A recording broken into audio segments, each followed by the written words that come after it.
Joining us now, Pat Buchanan, syndicated columnist extraordinaire, author extraordinaire, incredible friend. A legend in his own time and all our times. Hey, Pat, how are you? The time was long ago, though.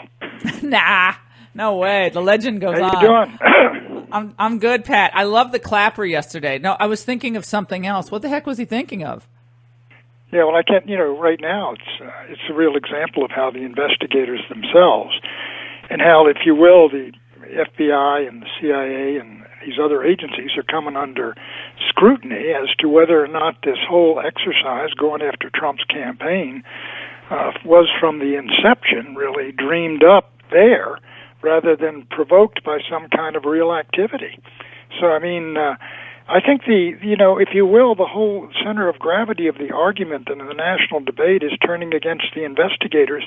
And I think you see that, Laura, in the TV shows and the others, which are much more defensive and hostile than they were. They no longer sound like the whole thing is going their way.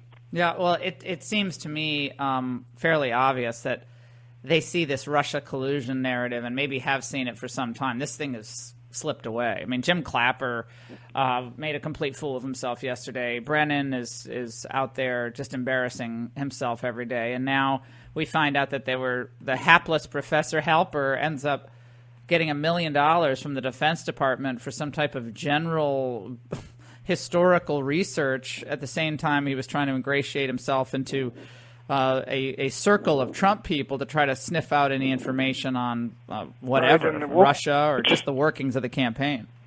Yeah, the Wall Street Journal this morning has an excellent editorial with the dateline of Halper's invitations to Carter Page and bringing him over to London.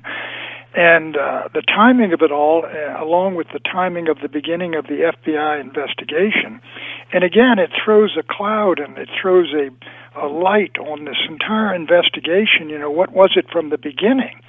And so I think once we're discussing that, and as you say, the collusion thing, they've had a year. If you can't find Donald Trump colluding with Vladimir Putin, and they haven't got anything there now, they probably don't have it. So then they go after the obstruction of justice and all the rest of it. And so again, I think the whole investigation itself is under fire.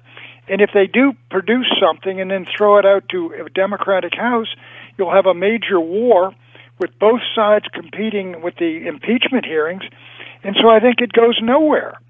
So I think they realize that. Yeah, I think, again, and you see the people reacting to the good economy, more consumer optimism. The right track numbers are going up by the week. People are much more positive on the general outlook for the country, even with all our debt and everything else that we have as challenges.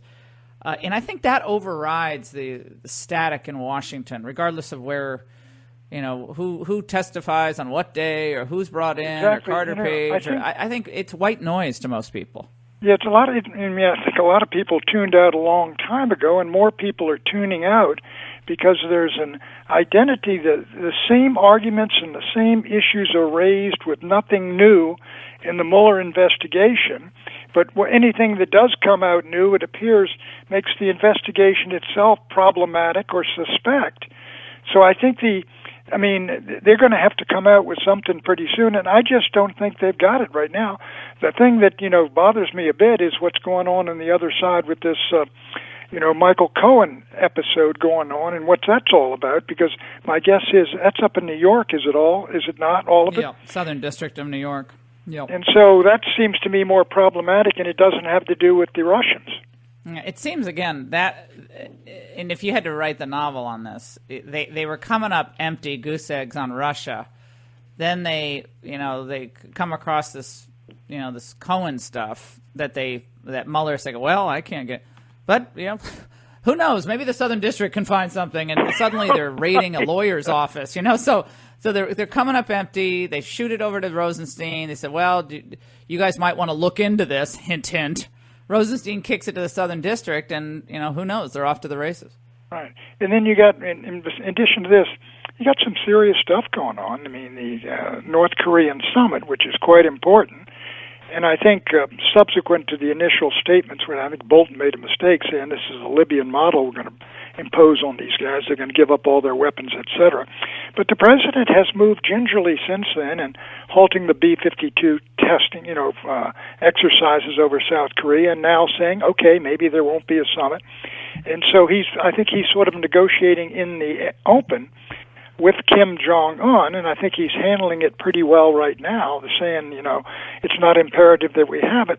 And then you got Pompeo's ultimatum to Iran.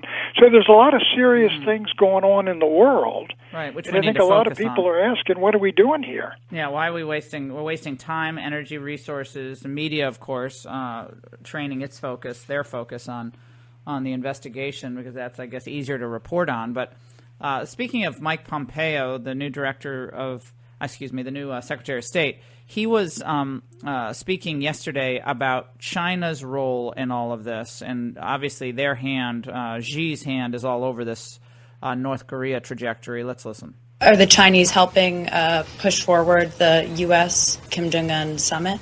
Can you talk about their role? The Chinese have offered historic assistance in the pressure campaign. President Trump has made clear, and I've made clear too, that it is incredibly central that pressure remain in place and that China continue to participate in that pressure campaign, and we have every reason to expect that they will continue to do so.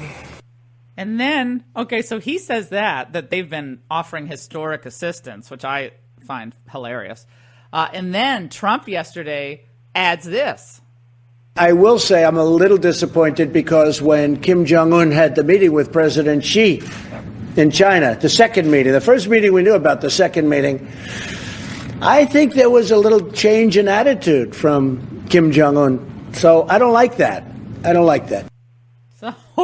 So what is going on with the great red hand of China, Pat?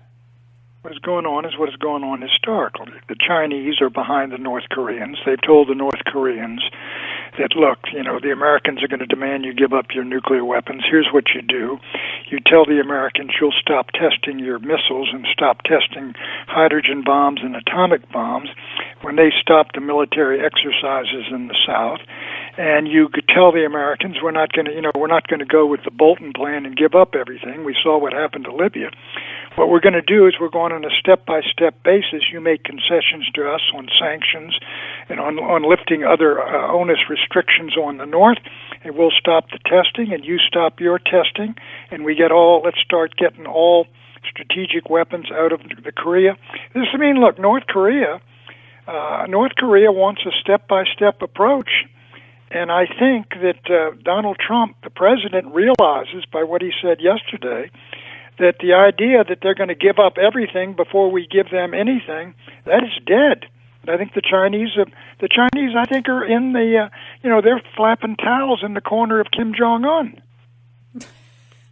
I think that China, the idea that China wants North Korea denuclearized and the U.S. troops to remain in South Korea, how is that good for China?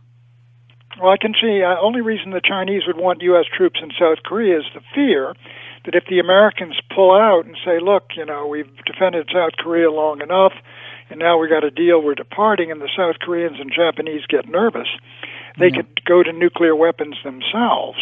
And that would really make the Chinese nervous. The Chinese are playing a very tight hand here. They want the Americans out, and North Korea with a nuclear monopoly on the peninsula, and no nuclear Japan. And the Americans, as I say, going back to the second or third chain of islands back on their side of the Pacific, while the Chinese, take over the East China Sea and the South China Sea and the Taiwan Strait and reincorporate Taiwan. They have a long-term strategy, and they're playing a long-term game. Well, somebody said they're playing that, what's that game, Go or Go or whatever it is, and we're playing checkers. Yeah, well, they're Made in China 2025 plan, where they're devoting upwards of $1 trillion to subsidize major industries, and Where do you they suppose aim they to got dominate them. Where do you suppose they got that $1 trillion? Yeah, I don't know, Pat. Maybe it's a trade. But the Wall Street Journal yesterday said trade deficits don't matter the day before. So you're all obsessed with trade deficits. Yeah, I am. Yeah, actually I am. You know, we've had $4 trillion in trade deficits since the early 90s with China, and that's where they get the money for the Belt and Road campaign they've got going across Asia into Europe and across the Indian Ocean. They're building bases all along there. Look, we have fed this monster, and now it has grown up to an enormous size, and it turns out not to be as benign as we were promised. This is the Wall Street Journal today. In trade spat, Beijing finds ways to win. Say, all the trade fights the president has picked, his hand against China is his strongest. That fight has economic, strategic, and political logic that has his confrontations with the U.S. allies that lack. So taking on Europe and all these, it doesn't work. But China was smart for Trump. Yet China credibly appears to be winning, though it's still early. China has thus far escaped the bulk of threatened U.S. tariffs while giving up almost nothing. And it goes on, but and this is from the Journal, which doesn't like any tariffs, but I think it's correctly assessing the situation. I think Steve Mnuchin has won out over Bob Lighthizer, who wanted to hold these people accountable, and Mnuchin and the globalists in the White House and the Goldman Sachs crowd seems to be winning. Yeah, I think you're exactly right, and the reason, as you mentioned, is one is the division in the American delegation, and secondly, I think the fear on the part of Mnuchin and some of the others that really to go really hardball and to put tariffs on Chinese goods and to sanction Chinese companies would lead to the kind of economic explosion that would really sink the stock market in the United States and maybe cause a recession or something like that, given the enormous interconnectedness between the Chinese and American economies. So I think they're afraid of us. I mean, the Chinese have got the hook in us now. I mean, not only all the stuff down at Walmart and all the rest of it, but all these transnational companies are locked up in their relationships with China. And if you start with down the road for economic nationalism, you're talking about severing these ties, and the severance of these ties is going to cause a lot of bleeding in these transnational corporations, and is going to be reflected in the Dow Jones. And so I think Mnuchin is probably telling the president, look, you don't want to blow up your economy. And Kudlow is echoing. He's a free trade uber alles guy.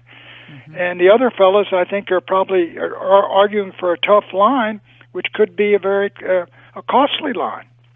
Well, certainly more nationalist economic nationalism, but as this is all happening, almost this is where the rubber meets the road. Yeah, this has been the divide in the Republican Party, sometimes papered over for 30 years, Pat, and now we're seeing, this guy who wanted to change everything. He's even feeling the divide, and the deeper we got in with China, the worse it was for the United States in trying to get out of its relationship with China, or at least recalibrating it. Pat Buchanan, it's so great to have you on. Thank you so much, as always.